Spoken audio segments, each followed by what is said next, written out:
Welcome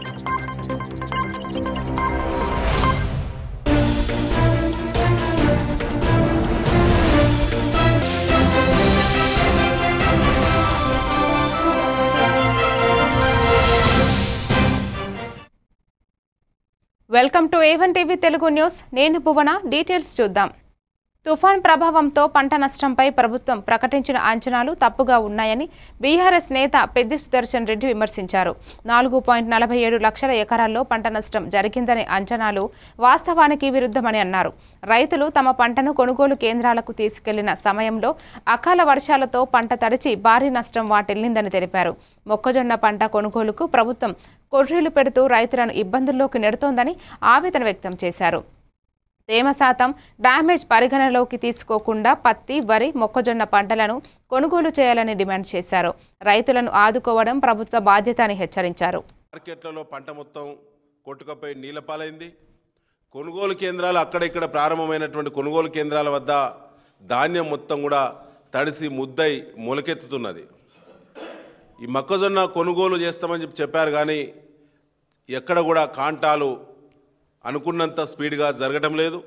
వివిధ కొర్రీల వల్ల వారాలకు వారాలు మొక్కజొన్న రైతులు కూడా ఆరబెట్టుకునేటువంటి పరిస్థితి మనందరం చూస్తూ ఉన్నాం. కాబట్టి తేమ శాతాన్ని పరిగణనలో తీసుకోకుండా ప్రభుత్వమే పత్తి కొనుగోలు కానీ, మొక్కజొన్న కొనుగోలు కానీ, వరిధాన్యం కొనుగోలు కానీ తీసుకోకుండా మద్దతు ధర కొనుగోలు చేయాలని చెప్పి బీఆర్ఎస్ పార్టీ ఈ ప్రభుత్వాన్ని డిమాండ్ చేస్తూ ఉన్నది. ప్రభుత్వం నిన్న వ్యవసాయ శాఖ 4,40,000 డీప్ ఫేక్ లాంటి ప్రమాదకర సాంకేతికతను అడ్డుకునేందుకు ప్రభుత్వాలు తక్షణమే చర్యలు తీసుకోవాలని మెగాస్టార్ చిరంజీవి సూచించారు. ప్రజల గోప్యతను భంగపరిచే వీడియోల తయారీని నిరోధించడానికి ప్రత్యేక చట్టాలు అవసరమన్నారు. పోలీసులు ఇప్పటికే చట్ట పరిరక్షణ దిశగా తీసుకుంటున్న ప్రయత్నాలు అభినందనీయమని పేర్కొన్నారు. సాధారణ ప్రజలకు రక్షణ కలిగించే విధంగా చట్టాలను కఠినతరం చేయాలని కోరారు. ఫేక్ వీడియోలు వ్యక్తిగత ప్రతిష్ట, సమాజ నమ్మకాన్ని దెబ్బతీస్తున్నాయని ఆందోళన వ్యక్తం చేశారు. డిజిటల్ అవగాహన పెంపు ద్వారా మాత్రమే ఈ సమస్యను నియంత్రించవచ్చని అన్నారు. ఈ విషయంలో డెఫినెట్గా వాళ్ళు ఇప్పటికే చాలా సీరియస్గా తీసుకున్నారు.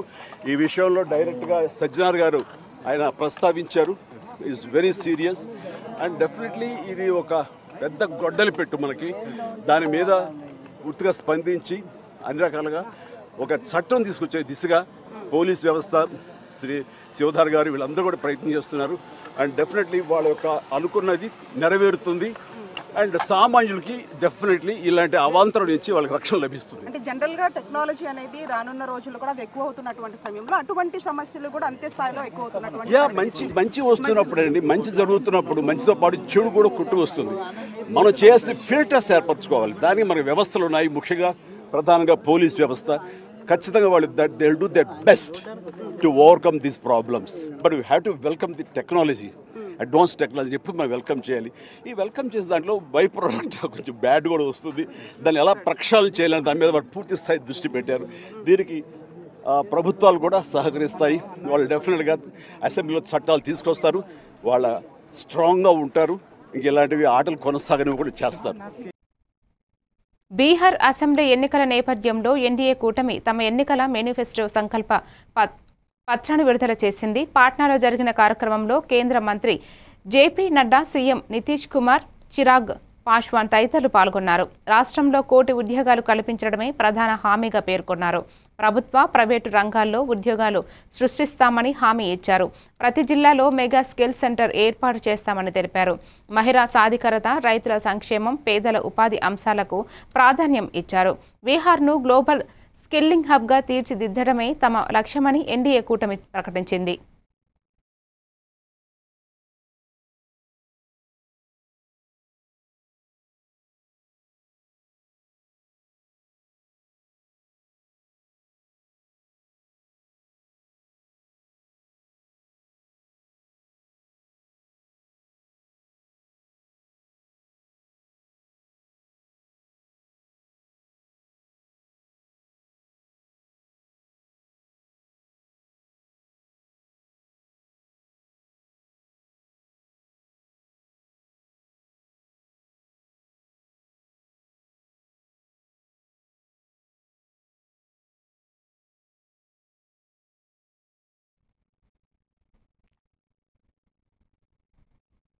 ఖమ్మం జిల్లాలో దారుణ ఘటన చోటు చేసుకుంది. సిపిఎం రైతు సంఘం నేతలు సామినేని రామారావును గుర్తు తెలియని దుండగులు హత్య చేశారు.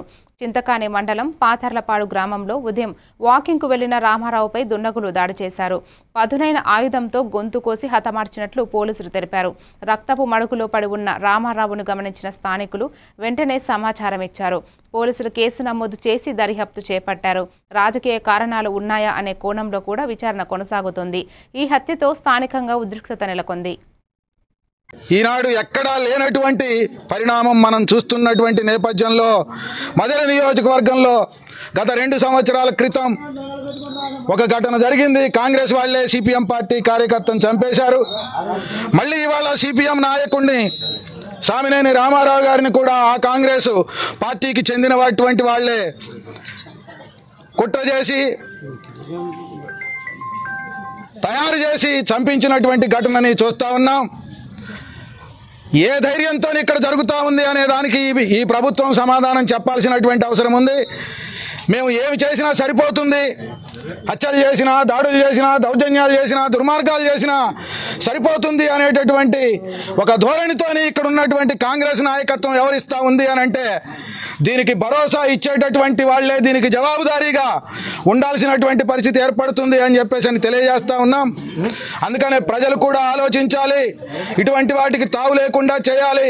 ఈ నియోజకవర్గంలో గూండాయిజం, రౌడీయిజం, పెత్తందారీతనం, పక్షపాతంతో వ్యవహరిస్తున్నటువంటి శక్తుల గురించి అంతా కూడా ఆలోచించి అప్రమత్తంగా ఉండి ఈ నియోజకవర్గంలో శాంతి భద్రతలను నెలకొల్పుకోవడానికి అవసరమైనటువంటి పద్ధతుల్లో ప్రజలు ఆలోచించాలని చెప్పేసి విజ్ఞప్తి చేస్తా ఉన్నాం. పోలీసు యంత్రాంగానికి మరొక్కసారి విజ్ఞప్తి చేస్తా ఉన్నా, ఎటువంటి ఒత్తిడికి వరంగల్లో కొండా సురేఖ, ఎర్రబెల్లి స్వర్ణ మధ్య విభేదాలు మళ్లీ బయటపడ్డాయి. వరంగల్ తూర్పు నియోజకవర్గంలో మంత్రి కొండా సురేఖ, జిల్లా కాంగ్రెస్ అధ్యక్షురాలు ఎర్రబెల్లి స్వర్ణ మధ్య విభేదాలు మళ్లీ ఉధృతమయ్యాయి. కాశీబుగ్గలో ఇందిరాగాంధీ విగ్రహానికి స్వర్ణ చేసిన పూలమాలను సురేఖ అనుచరులు తొలగించడంతో వివాదం చెలరేగింది. అనంతరం సురేఖ స్వయంగా పూలమాల వేసి నివాళులు అర్పించారు. సురేఖను చూసి స్వర్ణ మొహం చాటేసి వెళ్లిపోవడం స్థానికంగా చర్చనీయాంశమైంది. ఇందిరాగాంధీ వర్ధంతి వేడుకలను వేరువేరుగా నిర్వహించడం కాంగ్రెస్లో అంతర్గత విభేదాలను మరింత బహిర్గతం చేసింది. పార్టీ నాయకత్వం దీన్ని సీరియస్గా తీసుకునే అవకాశం ఉందని సమాచారం.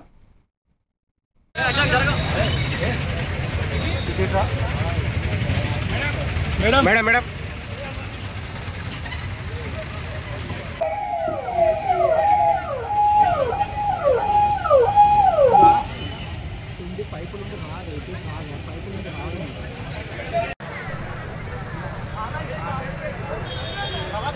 అట్లా తీస్తారా?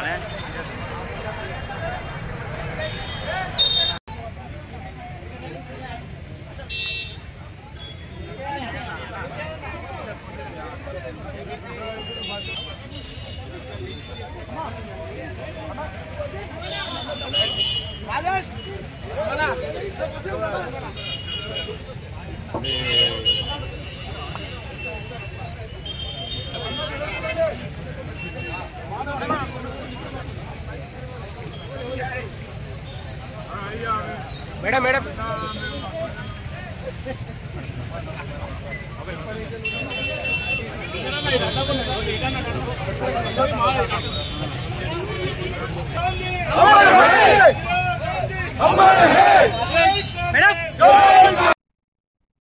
మాజీ క్రికెటర్ అజహరుద్దీన్ దేశానికి పేరు ప్రఖ్యాతులు తెచ్చిన గొప్ప క్రీడాకారుడని డిప్యూటీ సీఎం బట్టి విక్రమార్క అన్నారు. ఆయనను మంత్రివర్గంలోకి తీసుకోకుండా బీజేపీ కుట్రలు చేస్తోందని విమర్శించారు. మైనారిటీ నాయకులకు అవకాశాలు ఇవ్వడంలో బీజేపీ వెనుకంజ వేస్తోందని వ్యాఖ్యానించారు. అజహరుద్దీన్ బీహార్ ఎన్నికల్లోనే కాదు తెలంగాణలో కూడా ప్రజాదరణ పొందిన నేత అని పేర్కొన్నారు. బీఆర్ఎస్ పార్టీకి నష్టం కలిగించాలనే ఉద్దేశంతోనే ఈ కుట్రలు జరుగుతున్నాయని ఆరోపించారు. మైనారిటీ వర్గాల సమగ్రాభివృద్ధికి కట్టుబడి ఉన్నామని స్పష్టం చేశారు.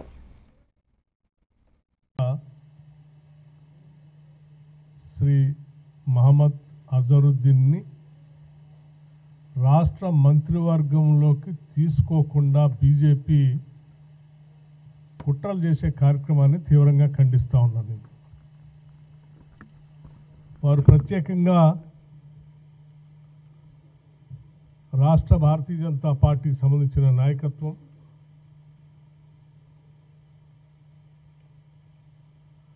Chief electoral officer Telangana state హైదరాబాద్కి ప్రత్యేకంగా ఒక లేఖ రాసి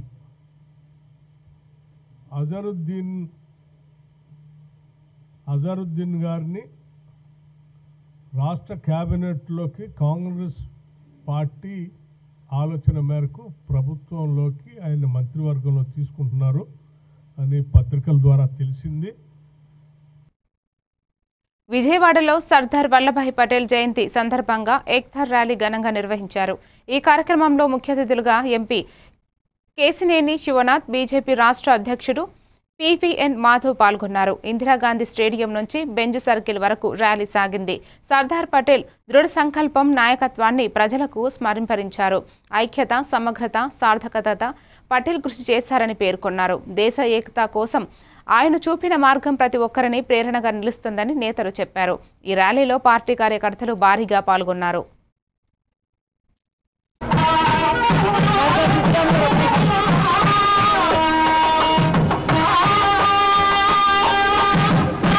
ఒక సామాజిక సార్వభౌమత్వాన్ని కాపాడిన మొట్టమొదటి వ్యక్తి సర్దార్ వల్లభాయ్ పటేల్ గారు. ఆయన ఆధ్వర్యంలో ఎన్నో సంస్థానాధీశులు అన్నింటినీ తీసుకొచ్చి ఈ భారతదేశం యొక్క యూనిటీని తెలియజేసిన వ్యక్తి. అటువంటి మహోనీయుడి యొక్క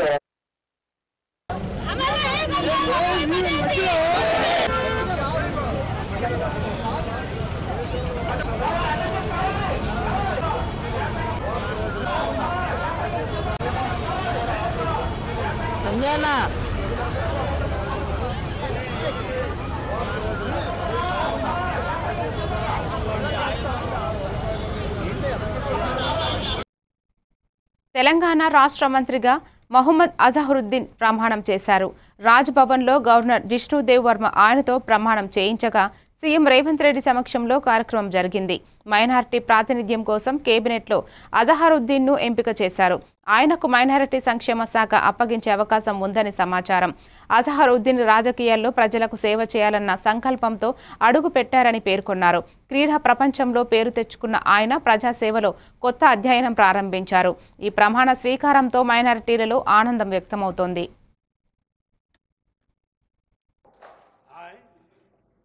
I, Muhammad Azharuddin, do swear in the name of Allah that I will bear true faith and allegiance to the Constitution of India as by law established, that I will uphold the sovereignty and integrity of India, that I will faithfully and conscientiously discharge my duties as Minister for the state of Telangana, and that I will do right to all manner of people in accordance with the Constitution and the law, without fear or favor, affection or ill will. I, Muhammad Azharuddin, under my consideration or shall become known to me as Minister for the state of Telangana, except as may be required for the due discharge of my duties as such Minister. Jai Telangana, Jai Hind.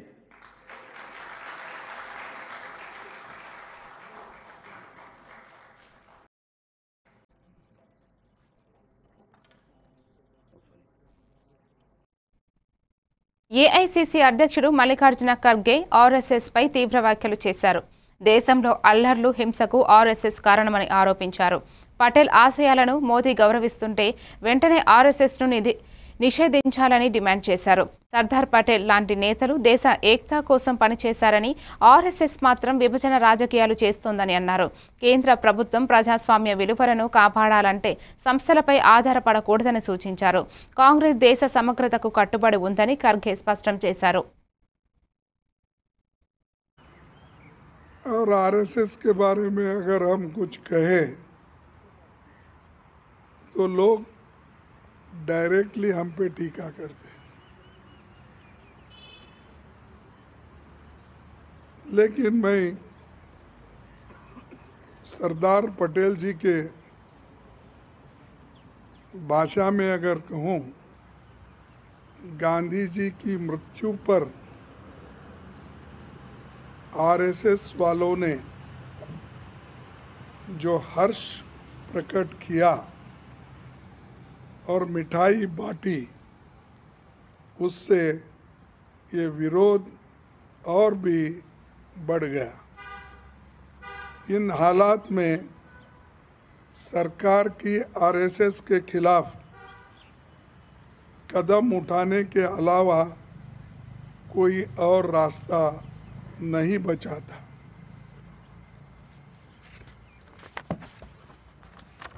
Shyam Prasad Mukherjee को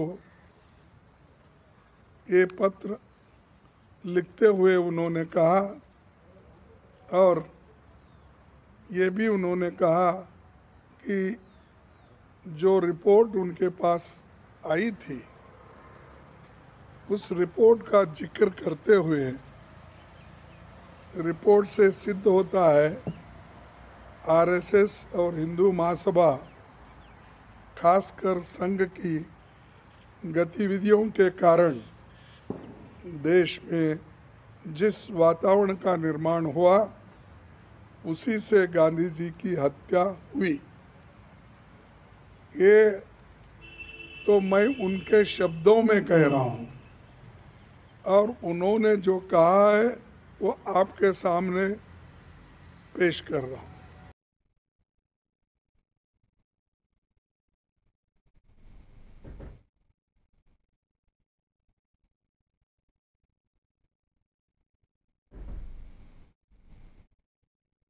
జూబ్లీహిల్స్ ఉప ఎన్నికల ప్రచారంలో BRS working president KTR పాల్గొన్నారు. ఈ సందర్భంగా మాట్లాడుతూ మరో 500 రోజుల్లో తెలంగాణలో కేసీఆర్ ప్రభుత్వం మళ్లీ వస్తుందని ధీమా వ్యక్తం చేశారు. జూబ్లీహిల్స్ ఉప ఎన్నికల్లో మాగంటి సునీత ఖచ్చితంగా గెలుస్తారని తెలిపారు. ప్రజలు అభివృద్ధి సంక్షేమ పాలనను గుర్తించి తిరిగి బీఆర్ఎస్ వైపు మొగ్గుతారని అన్నారు. కాంగ్రెస్ ప్రభుత్వం హామీలను నిలబెట్టడంలో విఫలమైందని విమర్శించారు. తెలంగాణలో పింఛన్లు, రేషన్, రైతు బంధు వంటి పథకాలు బీఆర్ఎస్ హయాంలోనే సాధ్యమయ్యాయని గుర్తు చేశారు. పార్టీ పునరాగమనం ఖాయం అని కేటీఆర్ విశ్వాసం వ్యక్తం చేశారు. ఈరోజు సరిగ్గా 2 ఏళ్ళు అయిపోయింది. ఇంకొక 500 రోజుల్లో మళ్ళీ కేసీఆర్ గవర్నమెంట్ రాబోతుంది. ఎక్కువ టైం లేదు, ఎక్కువ టైం ఏం లేదు. చూస్తుంటే పోతాయి. 500 రోజులు కళ్ళు మూసుకొని తెరిచే లోపల పోతాయి. మీరు ఎవ్వడు ఏ రౌడీగాడు ఏ గుండగానికి భయపడే అక్కర్లేదు. మనం 14 నవంబర్ రోజు బరాబర్ మళ్ళా గోపీనాథ్ భార్య మాగంటి సునీతనే గెలుస్తుంది. నేను మీకు గుర్తు చేస్తున్నా. కేంద్ర మంత్రి కిషన్ రెడ్డి చేసిన వ్యాఖ్యలపై టీపీసీసీ అధ్యక్షుడు మహేష్ కుమార్ గౌడ్ తీవ్రంగా స్పందించారు. మైనారిటీ నేత అజహరుద్దీన్ ను కేబినెట్లోకి తీసుకురావడంపై బీజేపీకి ఎందుకు ఇంత అక్కసో అని ప్రశ్నించారు. పేద కుటుంబంలో పుట్టి కృషితో ఎదిగిన అజహరుద్దీన్పై ఈ వ్యాఖ్యలు అనుచితమని అన్నారు. దేశానికి గౌరవం తెచ్చిన నేతను అవమానించడం బీజేపీ మైనారిటీల పట్ల దురుద్దేశమని చూపుతోందని పేర్కొన్నారు. తెలంగాణలో మైనారిటీల సమగ్రాభివృద్ధే కాంగ్రెస్ లక్ష్యమని గౌడ్ తెలిపారు.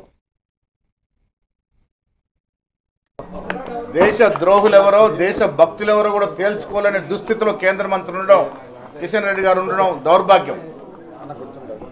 అజహరుద్దీన్ గారి గురించి ఆ రకంగా మాట్లాడడం కేంద్ర మంత్రి స్థాయికి తగదు. ఒక బీద కుటుంబంలో పుట్టి అంచెలంచెలుగా ఎదిగి కష్టపడి క్రికెట్లో తన ప్రావీణ్యం నిరూపించుకొని జాతీయ క్రికెట్ జట్టుకు సుదీర్ఘకాలంగా కెప్టెన్ ఉండడం కాకుండా ఆయన హయాంలో ఎన్నో విజయాలు సాధించిన సంగతి కిషన్ రెడ్డి గారు మర్చిపోయినారా తెలియదా? గతంలో పార్లమెంట్ సభ్యులుగా చేసినారు, సేవలు అందించినారు. నిజాయితీగా నిర్మమాటంగా మాట్లాడే వ్యక్తి. ఇలా క్రీడా ప్రపంచాన్ని కాకుండా మైనార్టీలో కూడా ప్రేరేపరిచిన వ్యక్తికి క్యాబినెట్లో అవకాశం ఇస్తే ఇంత విషయం, ఇంత అక్కసు ఎందుకు కక్కుతా ఉన్నారు? తెలంగాణ కానీ ఆనాడు సమైక్య ఆంధ్రప్రదేశ్ చరిత్రలో కానీ 2 ముగ్గురేసి మైనార్టీలు మంత్రివర్గం ఉన్నట్టు సందర్భాలు ఉన్నాయి. ఇవాళ మొదటి క్యాబినెట్లో ఇవ్వాల్సి ఉన్నప్పటికీ కూడా ఎమ్మెల్యేలు ఓడిపోవడం వల్ల ఇవ్వలేకపోయినాం. ఇవాళ ఇస్తా ఉన్నాం. దానికి అంత బాధ ఎందుకు అని అడుగుతా ఉన్నాను. అజహరుద్దీన్ గారిని క్యాబినెట్ తీసుకోవడం వల్ల మైనార్టీలకి సంక్షేమం అభివృద్ధి చేరడంలో కొంత సులభం అవుతుందని ఉద్దేశంతో వారు తీసుకుంటా ఉన్నారు. ఎంఎస్ రాజు వ్యాఖ్యలపై రాజా సింగ్ ఫైర్ చర్యలు. భగవద్గీతపై ఎమ్మెల్యే ఎంఎస్ రాజు చేసిన వ్యాఖ్యలు తీవ్ర వివాదానికి దారితీశాయి. బీజేపీ ఎమ్మెల్యే రాజా సింగ్ ఆ వ్యాఖ్యలను తీవ్రంగా ఖండించారు. మతపరమైన అంశాలపై అజాగ్రత్తగా వ్యాఖ్యలు చేయడం సరైంది కాదని అన్నారు. టీటీడీ బోర్డులో సభ్యులను నియమించే ముందు వారి మతపరమైన విలువలను పరిశీలించాలని సూచించారు. భగవద్గీత పట్ల అవమానకర వ్యాఖ్యలు చేసిన ఎంఎస్ రాజును వెంటనే సస్పెండ్ చేయాలని డిమాండ్ చేశారు. హిందూ సెంటిమెంట్స్ను కించపరిచే వ్యాఖ్యలపై బీజేపీ తీవ్రంగా స్పందిస్తుందని హెచ్చరించారు. టీటీడీ బోర్డు మెంబర్ మరియు టీడీపీ ఎమ్మెల్యే ఎంఎస్ రాజు అంట భగవద్గీత ఉపయోగమే లేదు ఆ విధంగా ఆయన కామెంట్ చేస్తుండు. నేను మా చంద్రబాబు నాయుడు గారికి ఒక రిక్వెస్ట్ చేయాలనుకుంటున్నాను. ఏ వ్యక్తికి ఏ రాజకీయ నేతలకి టీటీడీ బోర్డు మెంబర్ పెట్టొచ్చా ఒకసారి మీరు చూడాలి. అదేవిధంగా టీటీడీ బోర్డు మెంబర్ పెట్టే ముందు ఆ వ్యక్తిలో ధర్మం పట్ల అభిమానం ఉందా లేదా, మర్యాద ఉందా లేదా, హిందూ ధర్మం పట్ల ఆ వ్యక్తికి నాలెడ్జ్ ఉందా లేదా ఒక్కసారి చూసిన తర్వాతనే టీటీడీ బోర్డు మెంబర్ ఇవ్వాలని మా నాయుడు గారికి నా ఒక నివేదిక. అదేవిధంగా ఇట్లాంటి బుద్ధి లేని వ్యక్తులు ఎమ్మెల్యేస్ ఇంకా ఎంతమంది టీడీపీలో ఉన్నారు, ఎమ్మెల్యేస్ గాని, ఎంపీస్ గాని, ఎమ్మెల్సీస్ గాని, మినిస్టర్ గాని, దానిపైన కూడా ఒక మా నాయుడు గారు సర్వే చేసుకుంటే చాలా బాగుంటుందని నేను అనుకుంటున్నాను. ఎందుకంటే ఏది నోరుకు వస్తే అది మాట్లాడుతున్నారు మా ధర్మం పట్ల, మా భగవద్గీత పట్ల. అది చాలా తప్పు. ఈ ఎమ్మెల్యే పైన మీరు చర్యలు తీసుకోవాలి, ఈయనకి సస్పెండ్ చేయాలని మా నాయుడు గారికి నేను రిక్వెస్ట్ చేస్తున్నాను. మళ్ళొక్కసారి భగవద్గీత పైన గాని, హిందూ ధర్మం పైన గాని ఎవరు కూడా కామెంట్ చేయకుండా ఈ ఎంఎస్ రాజు పైన మీరు చర్యలు తీసుకుంటే చాలా బాగుంటుందని నేను అనుకుంటున్నాను. మరిన్ని డీటెయిల్స్ తో మళ్ళీ కలుద్దాం. Keep watching A1 TV Telugu news.